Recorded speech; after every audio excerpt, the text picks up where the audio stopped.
So good morning and welcome to the Skills for Growth SME Support webinar series, Cut Carbon, Cut Costs, which is in partnership with my colleagues at the Journey to Net Zero and Resource Efficiency team at the Business Growth Hub. Today's session is all about understanding climate change and to give you an understanding of the government support to reduce energy bills and how that's likely to change over the next few months. Next slide, please, Bex. So this is the first of a series of 4 webinars aimed at giving you tips and considerations that you can put into your business immediately to help reduce your carbon emissions and reduce your energy costs, and how developing a sustainable strategy can help you win new business and can lead to a competitive advantage.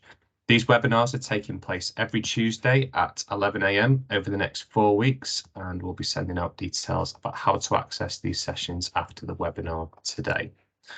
But just before we go on to today's topic, I'm just going to briefly cover off the Skills for Growth programme for those that may not be aware of what it is.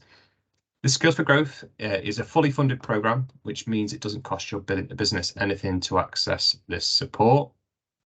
The support is to get you access to skills, training and development, ultimately to drive productivity and growth in your organisation. And how we do this is through assessing the skills gaps in your organisations and understanding which employees are more likely to go on to training to improve their productivity. So we'll do a productivity plan with each of your employees, which is essentially a training needs analysis, and understand what skills are going to make them more productive in their role. What we'll then do is research and broker relationships with training providers and development that are going to be able to support those skill needs. Next slide, please, Bex. So just to give you a bit of a flavour of some of the fully funded skills that are currently available through the Skills for Growth programme, there are skills around project management, digital skills, which include things like digital marketing, cybersecurity, 3D printing even. There are courses on leadership, on whether that's a junior leadership or someone that from supervisor team leader level right up to senior leader. There are sector-specific skills as well for the manufacturing, health and social care, early years and construction sectors. And through the programme, we can give you access to over 400 fully funded courses. Next slide. How to access the programme? You can go on to skillsforgrowthsme.co.uk to find out more information, or you can follow us on LinkedIn on the links that will get shared after this session as well. So now I'll pass you over to Bex and Carl, who will go through today's session. Thank you. Hello everybody. Yes, so as Tom introduced, this is the first webinar of 4 in the Carbon Cut Cost series. And as he says, this series will be sort of a whistle-stop introduction into some of the themes associated with environmental sustainability and energy efficiency.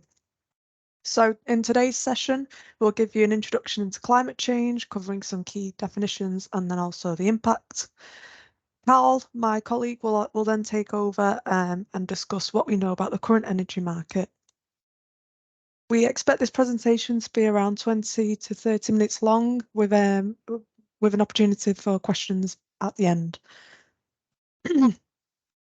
So this session will be recorded.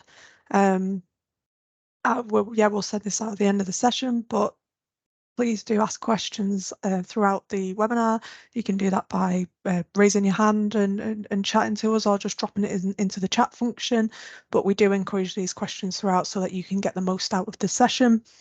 But please, whilst we are talking through the session, just have those microphones unmuted.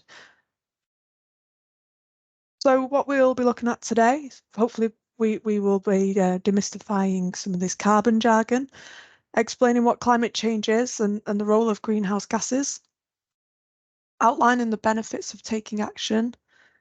We'll also look at explaining why energy costs are so high, but then also outlining the government support which is available to you to reduce your energy bills. Before we get into that, I just wanted to do a bit of an outline of who we are. So the Sustainability and the Net Zero Service helps businesses to minimise inefficiencies within their operations and also quantify and reduce their carbon emissions. To do this, we offer on-site resource efficiency reviews and one-to-one support to help identify opportunities and also quantify those carbon savings.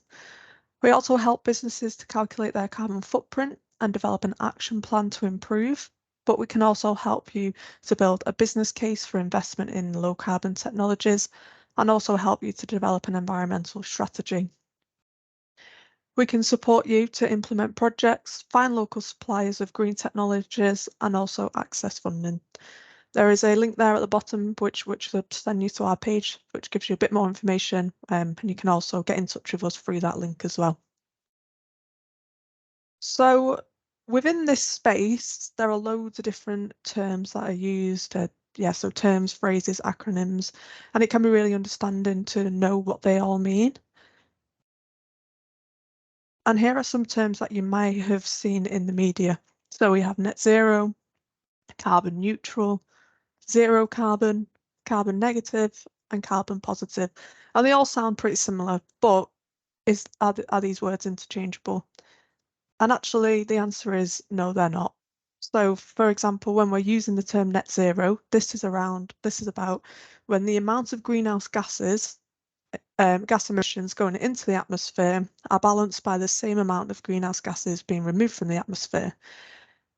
Importantly here, this includes a focus on reducing those greenhouse gas emissions through efficiency improvements, investing in green technologies, that sort of thing, and then offsetting the remaining balance.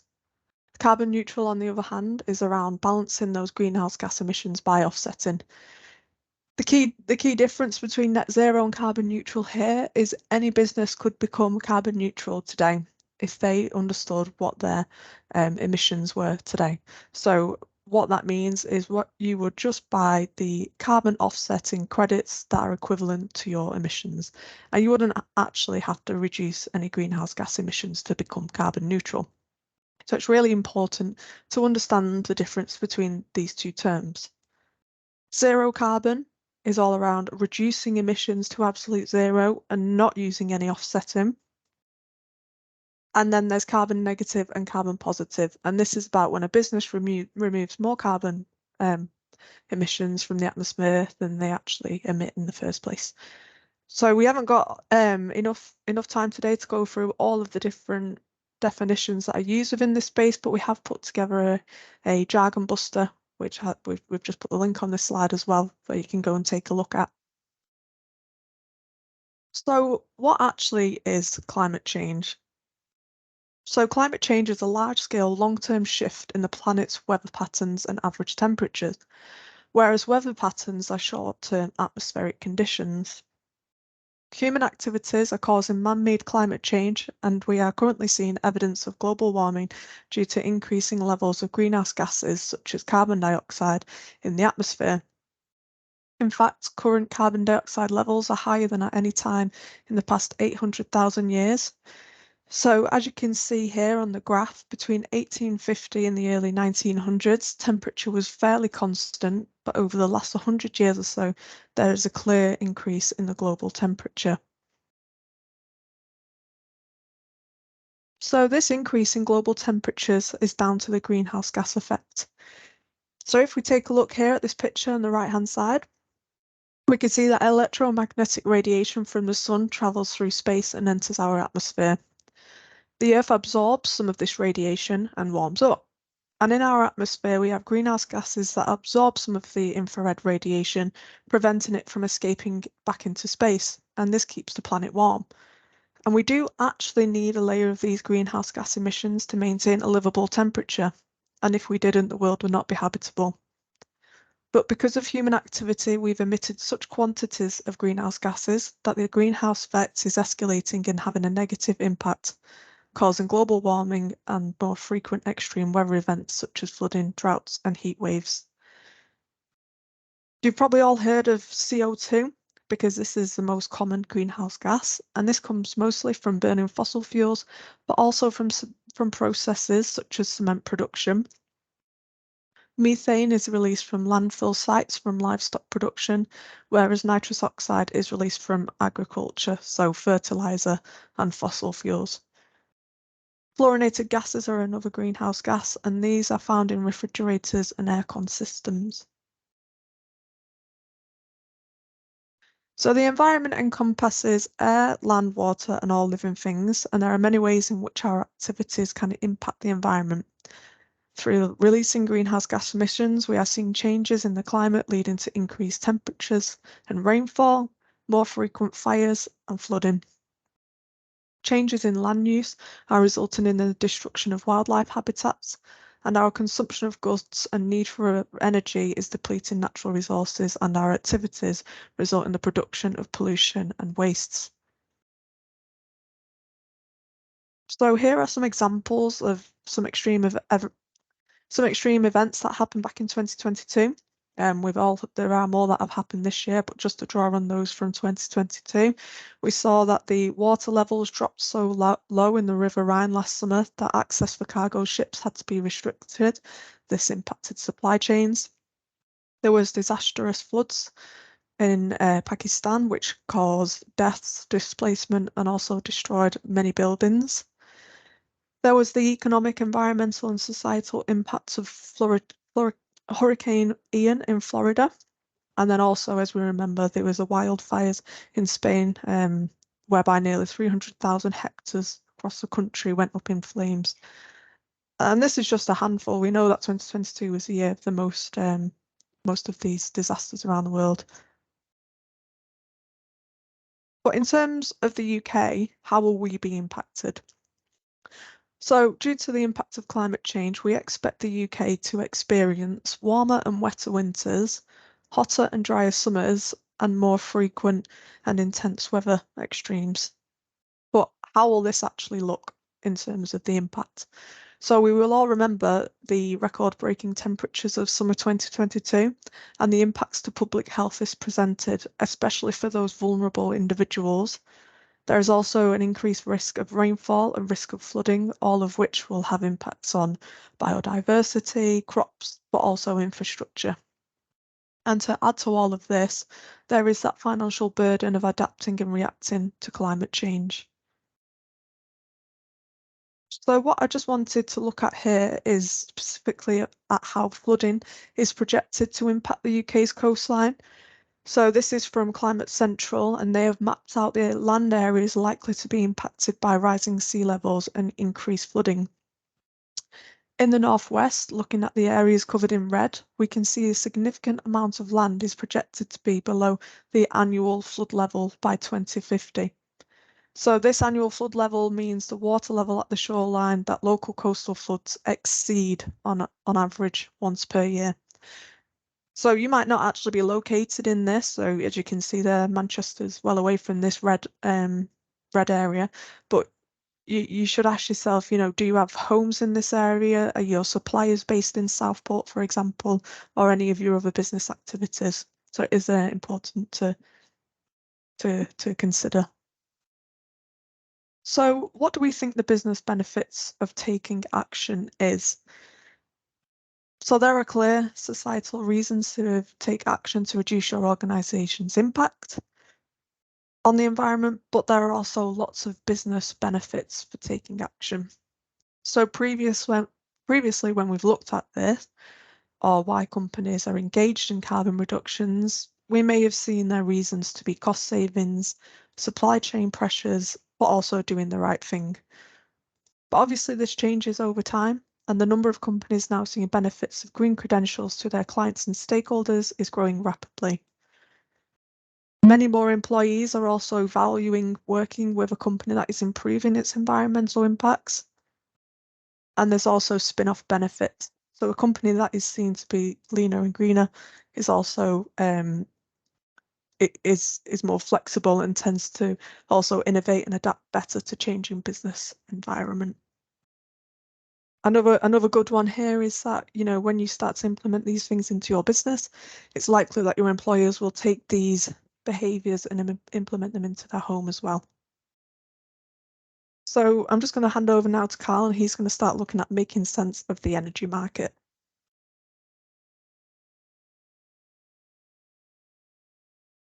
Usual mistake. Okay, thanks, Bex. In this bit of the webinar, I'm going to help you to understand why energy bills are so high, what is forecast to happen in the future.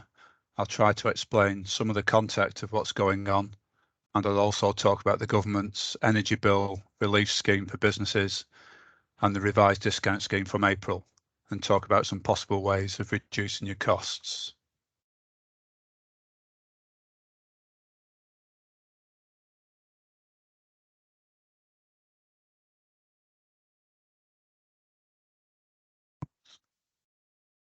So I'll start by talking about the energy trilemma between sustainability, affordability, and security of energy supply. It's difficult to balance the competing demands. You can plan to have a sustainable and affordable electricity supply from renewables, but it's not so secure, for example. Where does electricity come from on still dark days with no wind and little solar? Or you can have sustainability and security of supply, but then affordability becomes a challenge. So this slide illustrates how the competing factors affect the market. In terms of sustainability, decarbonisation of the UK energy industry is still a high priority, especially following COP26 in Glasgow and COP27 in Egypt last year, which were well publicised. The recent high wholesale prices and resulting high retail prices have brought concerns about energy affordability to the forefront.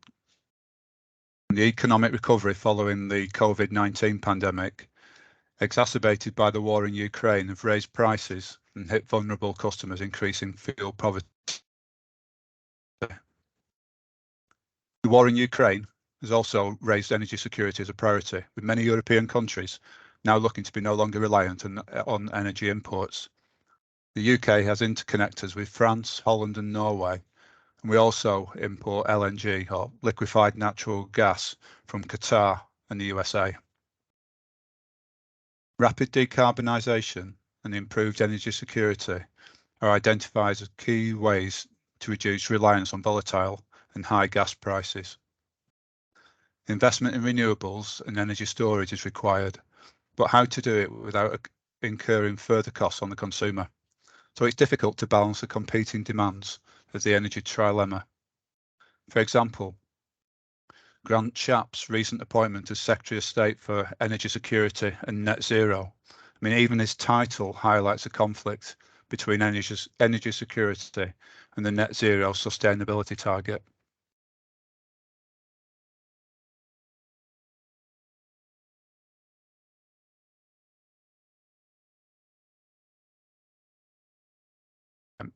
This is the forecast for wholesale electricity prices for the next few years, compared with last year's average prices for summer and winter. These are the two dotted lines at the bottom of the chart. These wholesale prices are in pounds per megawatt hour. So the £300 per megawatt hour equates to 30 pence per kilowatt hour in real money. And we'll look at the other elements of the bill later. The high prices in the last year are due mainly to the reduction in volume of Russian gas supply in Europe due to the Ukraine war and sanctions. Gas is important as many countries, including the UK, have closed coal-fired power stations, and gas-fired stations currently fill the gap and set the wholesale prices. This has also been compounded by Germany closing nuclear plants, and half the French fleet of nuclear power stations are currently offline for maintenance and repair. Gas prices are expected to fall over the next 3 years, but will stay higher than in the past, as we rely more on imported liquefied natural gas. As more renewable generation comes online in the next few years, costs will reduce, but gas will still be needed to fill the gaps, as renewables are intermittent in nature. And further investment in energy storage capacity will help to balance the network going forward. Wholesale costs aren't expected to fall much below 10 pence per kilowatt hour, as in the second half of the decade, electricity demand is expected to rise with increased electrification of the economy, for example, with more heat pumps and electric vehicles being used. The good news is that due to the relatively mild winter, less gas has been used, so prices are falling quicker than expected, but will still be higher than 2 years ago.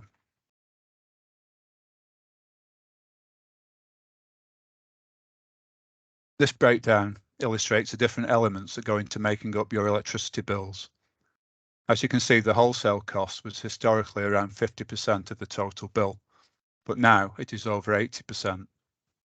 The other costs include taxation and policy costs, climate change levy, feed-in tariff subsidies. Transmission and distribution network charges are for moving the electricity or gas from the power station or the source to your business or home. I'll talk about these costs again later when I look at some potential savings that you can make.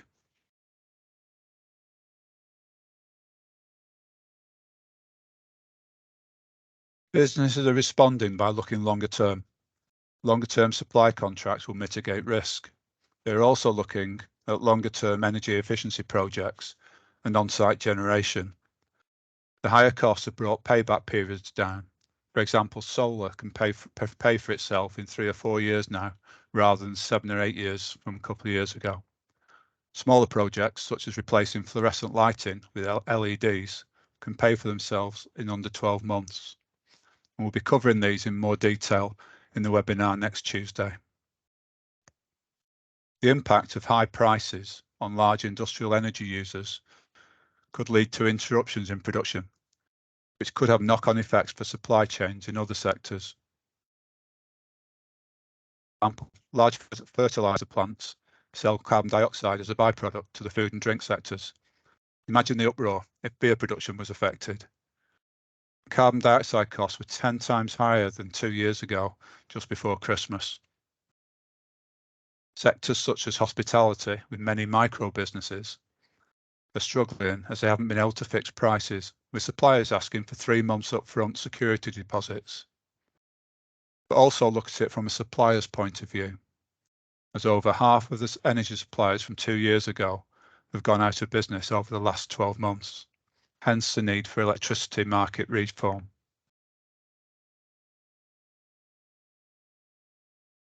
So we've seen why energy prices have increased. We'll now have a quick look at what the government are doing to mitigate the effects of the price rises. The government introduced the Energy Bill Relief Scheme in response to the high prices. And the government has been trying to support businesses over the winter months when the bills are typically at their highest due to the impact of the weather. It's more difficult for government to support businesses as opposed to households due to the number of different types of energy contracts available. The 6-month scheme began in October 22 and will last until the end of March, so the next month. And the scheme is costing £18 billion, so isn't viable in the long term. We've already seen that costs for households will rise from April, with cap on the average bill rising from £2,500 to £3,000. And the business scheme has recently been revised, and I'll cover that shortly.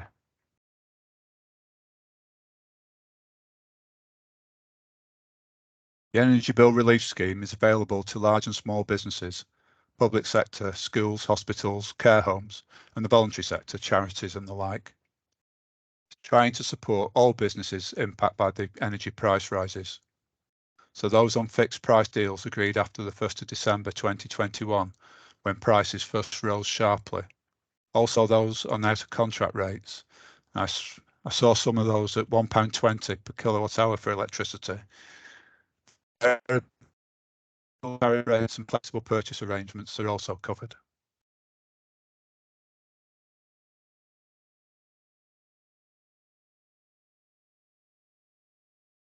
Excuse me. The government is providing a discount on the wholesale price of energy. You'll still have to pay the other elements that I mentioned earlier, such as transmission and distribution costs. And the wholesale electricity price is set at £211 per megawatt hour, or 21.1 pence per kilowatt hour.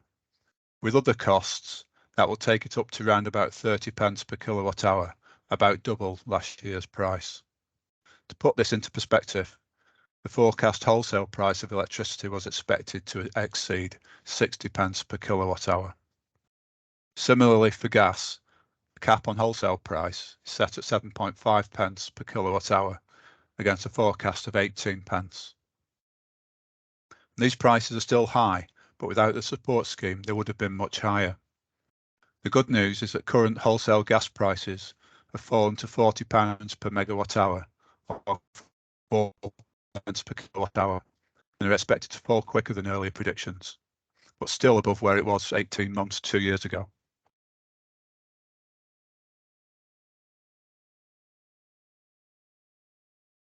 So the scheme will be applied to fixed contracts, and that's applied to contracts agreed from the 1st of December 2021. Before that, it's expected that your price will have been below the cap. The discount is the difference between the contracted wholesale price and the government supported price. And for variable, deemed and other contracts, the discount reflects the discount between the wholesale price and the government supported price, and it's subject to a maximum discount. This was there was the potential that the cap would have been breached when the scheme was first started, but prices have now fallen back, so that's not, we don't need to worry about that. So the reduction is automatically applied by your supplier. Landlords, heat networks, energy service companies are expected to pass on the benefits in a proportional way. You should be seeing your per unit energy cost has been reduced by the relevant pence per kilowatt hour. And be aware of any scams and fraudsters. There may have been some delays also in getting the discounts. So check your energy bills and work with your supplier to make sure that they've applied the cap onto all your bills. So question for you: do you know how much energy you actually use, or what your energy spend is? Lindsay, do you have that information to hand? I'm afraid not. I don't have that information come through me, unfortunately. Okay, no, so you haven't seen the discount on the bills. No, okay. no, Well, that's not my department. I think it's something to, when you go back into it, it's certainly worthwhile checking with the finance department to make sure that you've had the discount passed on. And as I mentioned earlier, prices are going to remain high going forward. So I encourage you to make use of the next few months to invest in energy efficiency project to reduce the amount of energy that you'll actually use. And that's the best way to keep your bills low and reduce your impact on the environment.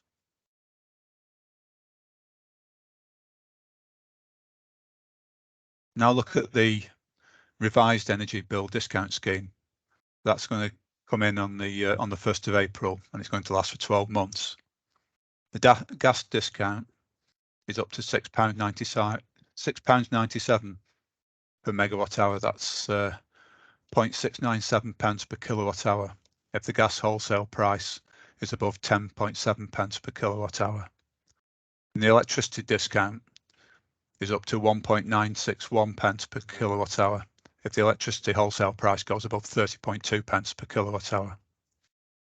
Energy intensive industries are eligible for greater support. They can get a discount of up to 4 pence per kilowatt hour for gas and 8.9 pence per kilowatt hour for electricity on up to 70% of the energy that's used. And that's for energy and trade intensive industries such as quarries, food industry, textiles, paper industry and chemicals that either use a lot of energy or there's a lot of international competition.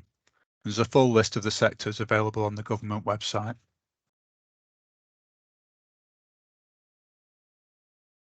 So just a couple of examples to show how small businesses can benefit. A typical pub using 16,000 kilowatt hours of gas and 4,000 kilowatt hours of electricity per month would receive up to £2,280 of taxpayer funded support in the next 12 months. And the small shop using 2,000 kilowatt hours of gas and 1,000 kilowatt hours of electricity per month could receive up to £403 of taxpayer funded support in 2023-24. And as I mentioned, under the Energy and Trade Intensive Industries scheme, a medium-sized factory that was using 1.5 million kilowatt hours of gas per month and 200,000 kilowatt hours of electricity per month could save nearly £1,000 in the 12-month period.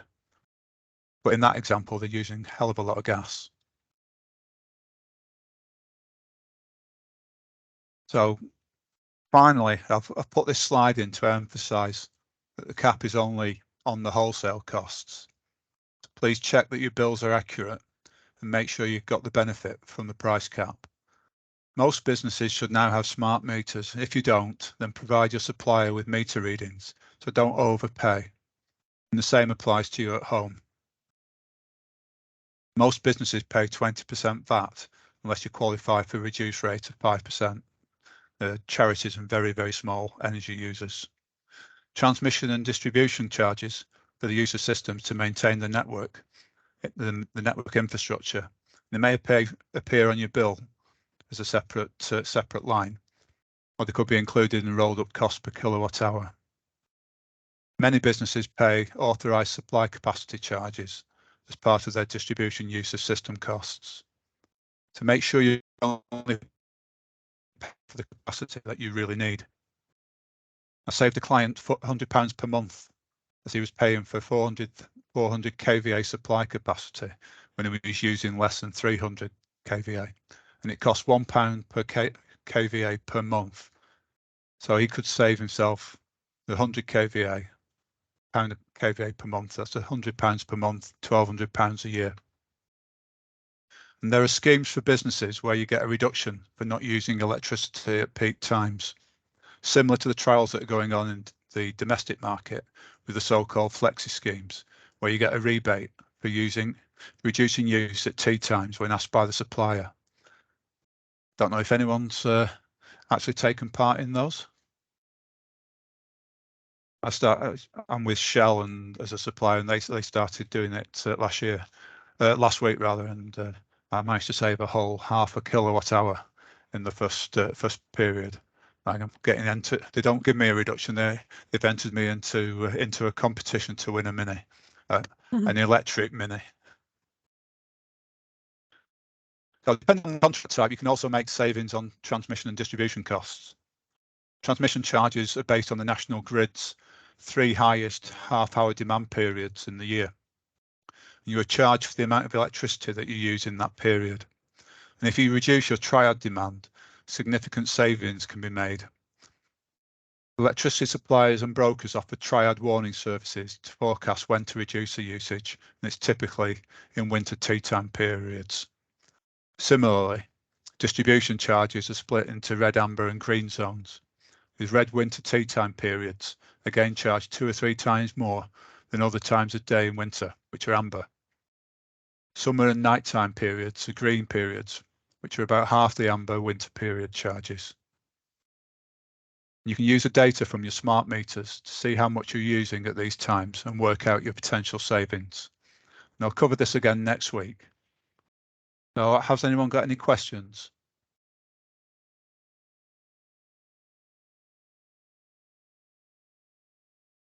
I'll hand you back to Tom to close the session. Thanks, Colin. So just to do a bit of a wrap up with that. So the next session in the series is save money on your energy bills and practical steps to reduce your energy use. So this will be going through understanding your energy bills and your usage and your costs, quick tips to reduce your energy use and costs, benefits of renewable energy for businesses, and benefits of electric vehicles and incentives that are available as well. So this is going to be taking place next Tuesday at 11 o'clock again. If you are interested in joining, we will be sending out the Eventbrite links after this session, along with the slides and recording as well, so you've got it for future use. But if there's no further questions from anyone, thank you very much for joining today. And yeah, thank you very much, and have a great rest of your day. Thank you very much. Thank you. Okay, bye. Thank you. Bye.